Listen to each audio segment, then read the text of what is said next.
It's been a little while since I've been on here for a live, so I thought I would come and check in with all of you. Hi, I am in beautiful, sunny Stuart, Florida at the moment, which has been so nice. But I really wanted to come and talk to you about two things. So Sabrina and I just uploaded a video on box breathing. So box breathing is a technique which is like a grounding routine. You know, the thing is, as sensitives and as intuitives, a lot of times we can get really overwhelmed by the energy that's going on around us. And when we get overwhelmed, we get disconnected from our breath. And when we're disconnected from our breath, we get cut off from the present moment, we get cut off from our intuition, we get cut off from an availability to check in. And the thing is like our breath is spirit.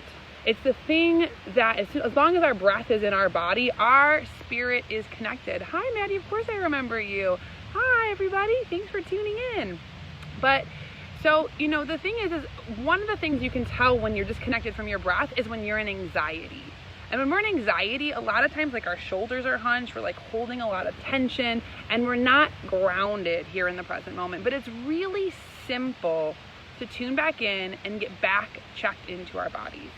So one of the things that I always love to do is to just notice where I'm breathing. The thing is there's something called north-south breathing. When you're north-south breathing, you're breathing up into your shoulders. You're breathing in this space, and what it is shallow breath. And when we're in that place, we're stuck in our heads. We're on what my sister likes to say is the rotisserie chicken spit of life, where you're just like kind of turning and turning and turning and turning. But as soon as you start to notice that, you give yourself more space. And when you give yourself more space, you can start to do something what I call east-west breathing. So basically you move your rib cage east and west instead of north and south. And connecting back to that space, we drop right back into our bodies and right back into the present moment. You know, the thing about our breath and the thing about intuitives and as empaths is we're constantly picking up on the energy that's going on around us. You're in the swirling dervish of life. Maybe this is like when you're under stress or at your office, or even right now with the holiday season and so much going on, our endless to-do list that can happen. The first thing that goes is our connection to breath. And when we're disconnected from our breath, it sends us into like fight or flight anxiety. It gets us really, really stuck into our heads. And the thing is when we want to access our intuition, we want to manifest, and we want to do anything, we really have to be centered and grounded. So go over, first of all, check out our page, check out our newest box breathing video. There's another video on there that I'm not sure exactly what it was that we just uploaded as well. But of just using these techniques to get back into the present moment. And when we're in the present moment, we can choose. You know, a lot of times what happens is we get disconnected from our breath and we get into anxiety, and a lot of times as empaths and sensitives, we get tuned into other people's energy. And when we're tuned into other people's energy, a lot of times we're not connected with what I want, what's grounded for me. And a lot of times we get into patterns of caretaking others. And when we get into that space where we start to take care of others and start to checking in with ourselves, we get into a lot of energy of should. I should do this. And sometimes we actually do these things and take care of other people as a strategy to try and take care of ourselves. You know, we energetically get invested in other people and find ways to try and ground them out. We ground them out by tuning into what it is that they need, and then actually come from our own place of not real decision. We come to that place of should. And what I always say is a should is a secret shame. Exactly, Erica, a rescuing others. And the thing about being intuitive and being sensitive is a lot of times we come from a really giving, open heart, and what we really want to do is support people. But the thing is when we're in that space of trying to rescue or caretake, that was a mouthful for me, caretake other people, what happens is we get disconnected from our own power, our own sense of agency, and our own intuition. And we can actually, because in one way it is an intuitive gift. It's a gift of being the empath, of the connection, of feeling other people. But when we're in that space of caretaking other people, what happens is that we actually set ourselves up for a lot of resentment. And resentment is never a fun energy to be in, because we end up preempting what other people need instead of taking care of what we need. And the thing is what we really need to do is to start to establish energetic boundaries. And when we're establishing energetic boundaries, what we're really learning to do is to be uncomfortable and to energetically be uncomfortable. And when we're, as intuitive beings, that can be like nails on a chalkboard. It can feel like, like within our own physicality. So a lot of times what we'll do is we'll then caretake others as a way to take care of ourselves. Now, Sabrina told me about this podcast that she was listening to. I think it was like Dak Shepard, but she was talking about Brene Brown. If you don't know Brene Brown, she's a fabulous teacher, sociologist. She does a lot of work on the power of vulnerability and connection. Fantastic. Somebody who I learn from a lot. But one of the things that I love that she said, that Sabrina told me, is that we have to hold the discomfort of saying no, or the discomfort in our own bodies for 7 minutes. And so when we're starting to establish energetic boundaries, especially as empaths, especially as ways to stay grounded in our own body, we have to say no and set up those energetic boundaries and stay comfortable in our own energy. And just to remind you, it's only 7 minutes that you have to hold that in your physicality. And as we start to set up these energetic boundaries, start to get connected back to our breath and what it is that we actually want, what happens is we actually strengthen our connections with the people we love, because we don't should all over ourselves or should all over other people. And when we don't should all over people, and what we do is we start to connect with what actually is our truth and what we need, we take care of ourselves. And what happens is we start to trust other people and the universe. You know, the thing is as energetic sensitives and intuitives, when we tune into other people's energy and we can feel their discomfort and we want to go in, and the thing is, it's from the best of intentions. We want to go in and help them and be support, and we can be support. But what we're really saying underneath all of it is, I don't trust you, and I don't trust the universe. I don't trust that you can take care of yourself.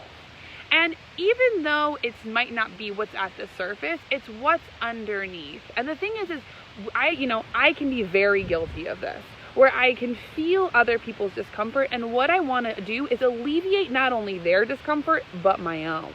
And when we start to get into that pattern, we don't come from a generous, giving heart. We actually are giving from a place of not trusting ourselves, trusting the universe, trusting other people's spirit, trusting the connection, and trusting that we can let other people figure it out. And when we start to allow people to figure it out, what we're actually saying is, I trust you. I trust your ability to navigate the world. And when we're in these energetic discomfort and you're like, I don't know, I want to help take care of you, blah, blah, blah. There's a difference between being support. I mean, being support is great. But a lot of times it's first having to check in with what your own boundaries are. What are the things that you're actually available to give? Where are you actually available to be generous of spirit? And the first thing is, there's a saying in the I Ching, which is the general drinks from the well first. And that basically means that I need to make sure that I'm taken care of first before I can genuinely take care of you. Because when we get into patterns of over-giving and overly being energetically supportive to others without checking in with ourselves, what happens is we drain our wells. We drain our intuitive ability. We drain our ability to come from a generous place. And what happens is that we get disconnected. And a lot of times we end up getting so out here that we're not in here. And when we're in here and coming from this place by saying, I trust you, I trust that you can figure it out, I trust that you can manage, and I trust me that I can sit in the discomfort, we start to change our relationships, not only with our spirit, but with other people. And the thing is as we allow ourselves to trust others and to trust God and to trust spirit, what happens is we start to allow ourselves to enter into the flow of life. And right now with the holiday season, there is so much feeling of have to. Check in with where you tell yourself you have to. And do you really have to do it? And where we don't have to is a place where we can take a moment to pause. Because it's really changing these energetic patterns that we're in, changing the ways that we energetically relate to other people. And when we do that, we have to set up boundaries. And boundaries are really important things. A lot of times as sensitives, and we feel like a boundary is either an abandonment, but it's not. If we don't set up clear boundaries for other people, what we're actually doing is abandoning ourselves. And when we abandon ourselves, we come from a place where we feel like there's not enough and that I have to take care of you in order to take care of me. And when we're in that energy, we don't have a place of choice. It's coming from have to, but we have to remember that we always have a choice and that we're dealing with other people who are adults and that they can manage and that they'll actually be okay. You know, when we get into these patterns of rescuing, what we really believe is that you're not going to be okay without my help. And it's hard because, you know, a lot of times when we're empaths, when we're energetically attuned, a lot of times we are kind of like the canary in the coal mine. We can feel what's going on for other people. And as that canary in the coal mine, what we want to do is then alleviate them of their own suffering. And a lot of times, you know, we're the only people who are in our families who are awake, or in our relationships who sort of end up in that level, or in that sort of consciousness. And what happens is a lot of times we feel we take on a lot of responsibility. And the thing is this pattern of responsibility, it's not only taking on a pattern of responsibility for like overtaking responsibility, not only for ourselves, but for the other people in our life. What I find so much with my clients, so much, is we just as aware, conscious people take on a lot. We take on the responsibility and we take on the family lineage of responsibility for trying to help wake up the people in our lives. But I just want to say that you don't have to be responsible for that. And the way that you can actually do it is start to lead by example. The thing about vibration is that it entrains. And what I mean by that is like the higher vibration actually starts to be the starting point for people to start to follow through. So when we start to give people more space, when we start to say, I trust you, I trust your ability to manage, I trust you to manage in the world, and I trust me to let you do your thing. What we do is we raise the bar. And we can raise the bar by just leading by example, and that first starts by taking care of ourselves. And when we take care of ourselves, what we're saying is, I connect to my own spirit and I trust. I trust you. I trust spirit. I trust God. And you know what? Sometimes it's hard. I do it all the time. Sometimes I'm like, I don't know if I trust. I don't know what I'm doing. Do I really trust you? Maybe. But really what I've noticed is that everything is going to be okay. And when I give people that space of really trusting them by establishing my own boundaries, and really, like I said, check out our page for our box breathing. It's a great technique to get grounded when feeling really ungrounded. And especially like now we're in like holiday season where you go to a lot of holiday parties, or, you know, people might ask like, what are you doing? Or how do you do connection to whatever it is that makes you feel uncomfortable. First of all, recognize that you don't have to explain yourself. And you don't have to explain, and that's not a mean thing of like, I don't have to explain myself, but just the place of not having to overly take responsibility for somebody else's experience, or that we can trust that we don't have to make it okay. And that we can just let things sit, and that other people can start to show up and take care of their piece of the pie. How we can do that is, again, connect to our breath. When we connect to our breath, it grounds us back into our physical containers, which is where our spirit lives. And it's the place where we can really trust our own connection, trust our own intuition. Because the act of intuition is really an act of deeper listening. So we get out of that survival place of like, I have to caretake you, I have to take care of you, I have to overly give, I have to overly do. When we can start to drop back into our own sense of power, our own sense of trust, our own sense of connection to God, to our intuition, to spirit, because listening and our intuition is really just the act of deeper listening. You know, that's really what it is. It's listening to what's under all of the blah, blah, blah for what is true. And actually there is where we can come up with grounded solutions that not only work for us, but for other people. So think about somebody in your life in which And this happens a lot, like your friends who call you and like are constantly dumping on you, or where you're constantly solving problems, or you're constantly available to be support all the time, and you know, and where it actually drains you. And start to give yourself some space of, I don't have to be responsible. I don't have to be responsible for you. I can be responsible to you as somebody that I love and somebody that I care about, but that I don't have to be the one to solve your problem.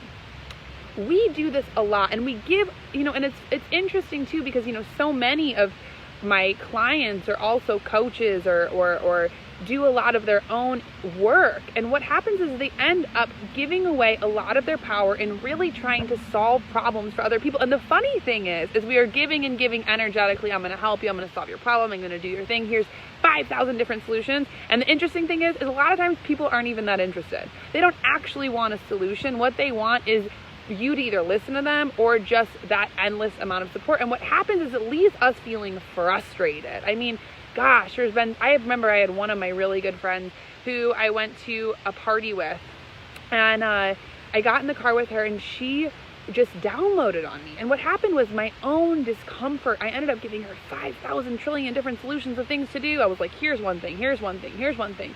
But actually energetically, and then later I left drained and later I left pissed at her. I was like, God, it's so hard to just be in this energy with you. But what I actually started to do is recognize that it was my own discomfort, my own energetic discomfort of her dealing with her own stuff. And so from now on, when I'm in that place of having when we hang out and she gets into that pattern of just downloading and downloading and downloading, I'll just say, that must be hard.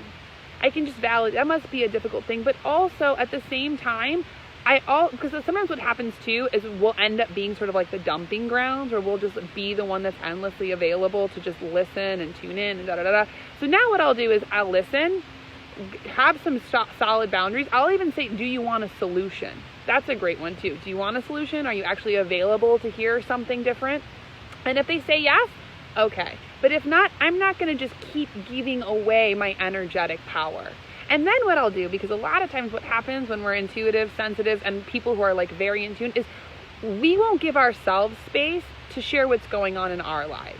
Like I was talking about, that pattern of overly taking responsibility, where we're overly responsible. What happens too is we'll box ourselves off and not give ourselves a place to really share what's going on in our lives, because we think we don't want to burden the people who are, already maybe fragile or maybe already going through something. But in reality, it's a really important place of give and take. And where we can validate other people's experience, just like, I love you, Veggie Crocker, exactly, but that we don't have to overly give. So this holiday season, I want to ask you to check in with what is your true yes and what is your true no. Where are you genuinely available to give? And check in, because right now in our family systems, we get into a lot of patterns of feeling overly obligated to show up. And a lot of times people who might not be at either that conscious or even that healthy, sometimes we deal with people who we love but just aren't that healthy. And a lot of times we just think that we have to be these sort of energetic dumping ground containers for everybody to just give there. But actually we can start to change, where we can be responsible to ourselves and actually be very loving, first and foremost to ourselves, but to other people, where we don't have to overly give and overly be available. And a great way to check in is the litmus test of, how does this feel? How does this feel? How does my interaction feel? Because what we really have to do is just give ourselves a little bit more space to choose. A little bit more space. And so somebody asks you to do something or just even say, I need a minute. Give me 5 minutes. I'll get back to you, is another one that I love to say. Because we can be compulsive givers. And as compulsive givers, like I said, it can be really tied into anxiety, our own anxieties, our anxieties for other people that we love. And also can just be a place of where we're not in the practice of receiving. So also I want to say for you this holiday season, start to practice receiving support. You don't only have to be the one to be the giver. Being a giver can be a safe place to be. Because when we're in giving energy, we actually aren't in a space where we can kind of have the upper hand in a way, because we don't have to necessarily share the same energetic exchange. But I'm also starting to notice who are the safe people in our lives who can allow us, who can receive us, receive our energy, or for us to receive our own support. Let ourselves, and you know what? Interesting thing is in receiving and learning how to receive, it can also be something that can be really uncomfortable. It can be a brand new space where we're wait a minute, I'm not used to this. Or notice if you are in the receiving end and you do allow people to receive you, how your own anxiety will show up and learn in giving.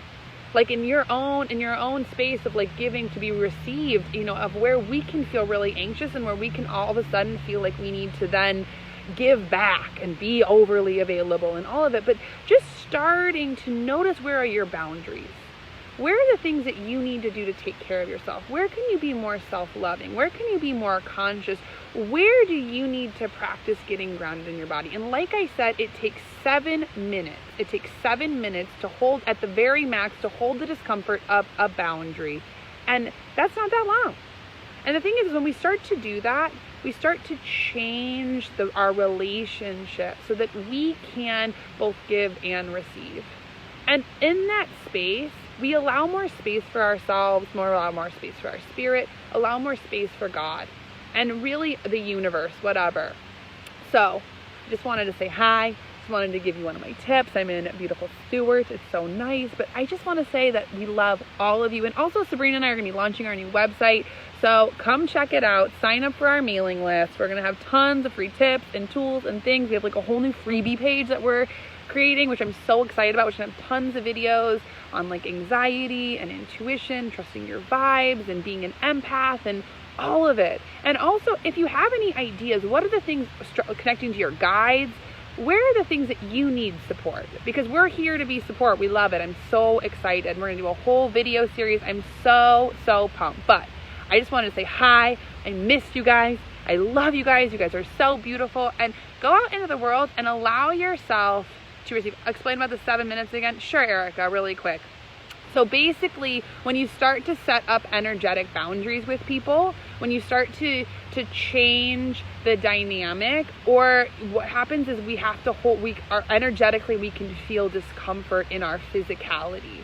And when we hold that energetic discomfort, it's like when you say no to somebody you always say yes to, and then all of a sudden you're like, oh my God. And there's that feeling of feeling afraid.